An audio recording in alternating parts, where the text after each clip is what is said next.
Apakah seorang muslim boleh memelihara anjing di rumahnya? Ada yang bilang mutlak haram.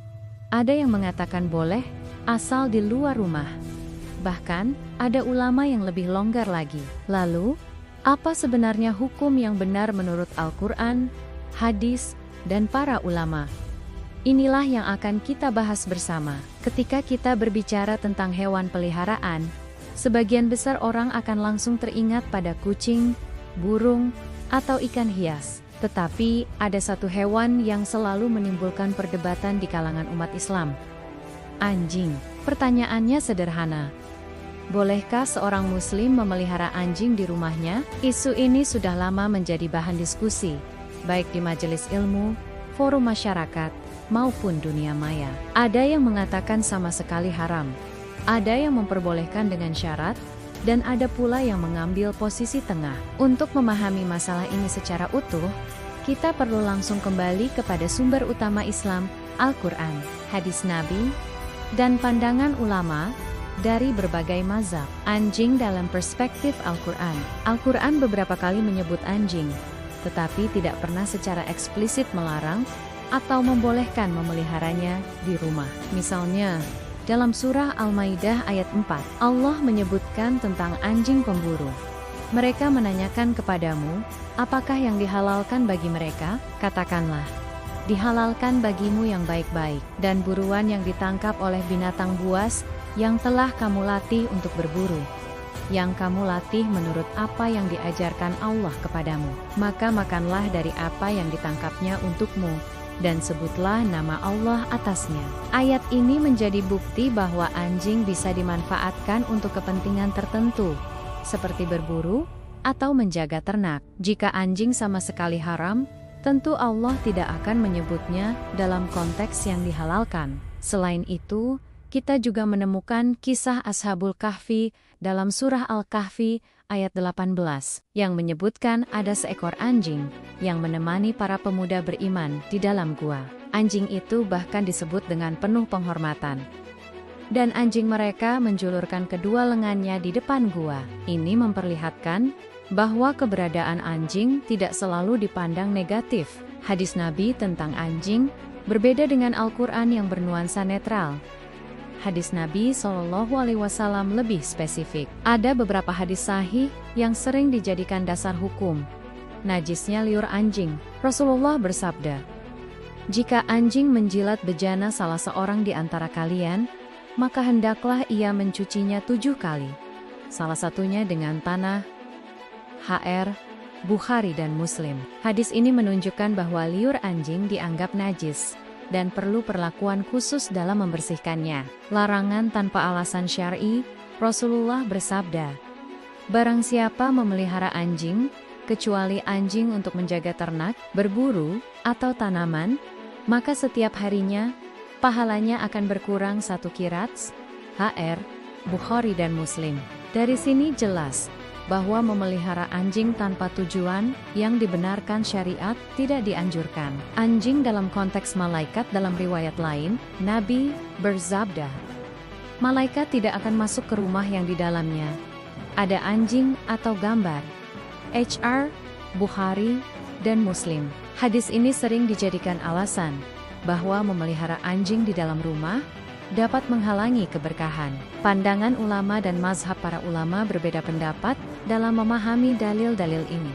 Mazhab Syafi'i dan Hanbali menganggap anjing secara keseluruhan najis, termasuk bulu dan tubuhnya. Karena itu, mereka cenderung melarang memeliharanya di rumah, kecuali untuk keperluan syar'i. Mazhab Maliki lebih longgar. Menurut Imam Malik, yang najis hanyalah liurnya, sementara bulu dan tubuhnya tidak najis. Maka memelihara anjing tidak selalu terlarang, asalkan tidak menimbulkan mudarat. Mazhab Hanafi, hampir sama dengan Maliki, memandang hanya liur anjing yang najis berat, sementara bagian tubuh lain bisa ditoleransi. Perbedaan ini menunjukkan bahwa hukum memelihara anjing tidak sesederhana hitam putih, tetapi terkait konteks, tujuan, dan kondisi. Fungsi yang dibolehkan dari hadis yang sahih. Rasulullah SAW menegaskan, bahwa memelihara anjing untuk 3 alasan utama diperbolehkan antak berburu. Anjing terlatih dapat membantu menangkap buruan, dan daging hasil buruannya tetap halal selama penyembelihan sesuai syariat. Untuk menjaga ternak, peternak dapat menggunakan anjing untuk melindungi domba, kambing, atau sapi dari serangan binatang liar. Untuk menjaga ladang atau tanaman, anjing bisa digunakan menjaga sawah, kebun, atau harta agar tidak dirusak binatang atau pencuri. Dalam konteks modern, banyak ulama juga menambahkan fungsi lain yang sejalan, seperti anjing penjaga rumah, anjing pelacak untuk kepolisian, atau anjing pemandu bagi tunanetra. Permasalahan najis dan kesucian. Salah satu alasan utama larangan memelihara anjing di dalam rumah adalah masalah najis. Liur anjing dianggap najis berat, najis mughalazah, sehingga ketika terkena peralatan makan atau pakaian, perlu dicuci 7 kali, dengan salah satunya menggunakan tanah.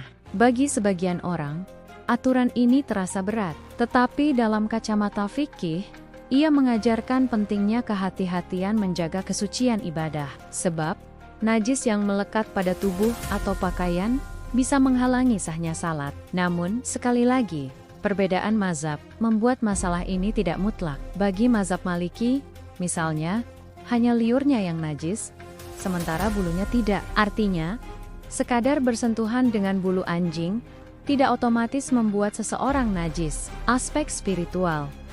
Malaikat tidak masuk rumah.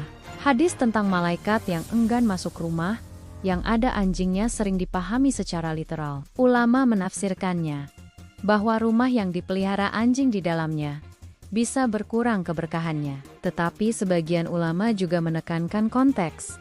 Yang dimaksud adalah anjing yang dipelihara tanpa alasan syar'i, apalagi di dalam rumah. Jika anjing berada di luar rumah dengan tujuan syar'i, maka hal ini tidak termasuk. Memelihara anjing di zaman modern, bagaimana relevansinya hari ini? Di era modern, anjing sering digunakan untuk kepentingan penting seperti penjaga rumah atau properti, pencarian korban bencana, pelacak narkoba, atau bahan peledak, hewan penuntun bagi tunanetra. Banyak ulama kontemporer berpendapat bahwa fungsi-fungsi ini bisa disamakan dengan fungsi yang disebutkan Nabi, penjagaan dan kemaslahatan.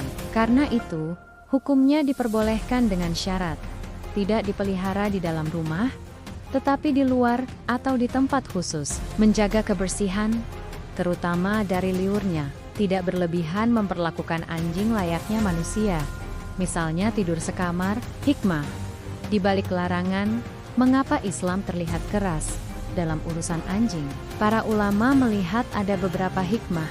Kesehatan, liur anjing bisa membawa bakteri atau penyakit berbahaya. Kebersihan ibadah, Islam menekankan kebersihan sebagai syarat sahnya salat. Akhlak, Islam melarang berlebihan mencintai hewan sampai melupakan kewajiban agama. Dengan kata lain, larangan ini bukan karena anjing itu makhluk hina, tetapi demi menjaga manusia dari bahaya dan memastikan mereka fokus pada ibadah. Kesimpulan jadi, apakah boleh memelihara anjing di rumah? Jawabannya, boleh, dengan syarat tertentu. Jika untuk berburu, menjaga ternak, ladang, atau fungsi penting lain seperti penjagaan dan pemandu disabilitas, maka diperbolehkan. Tetapi, jika hanya sekadar hobi tanpa kebutuhan syar'i, maka tidak dianjurkan. Bahkan bisa mengurangi pahala harian. Yang paling penting, hindari memeliharanya di dalam rumah, agar tidak menghalangi masuknya malaikat, dan tidak merepotkan dalam urusan najis. Islam mengajarkan keseimbangan, tidak membenci anjing, tapi juga tidak mengagungkannya berlebihan. Anjing tetap makhluk Allah. Bahkan ada kisah tentang seorang pelacur yang masuk surga hanya karena memberi minum seekor anjing kehausan. Kalau video ini bermanfaat, jangan lupa subscribe sekarang juga, karena masih banyak pembahasan penting lain seputar Islam yang akan kita bahas di sini.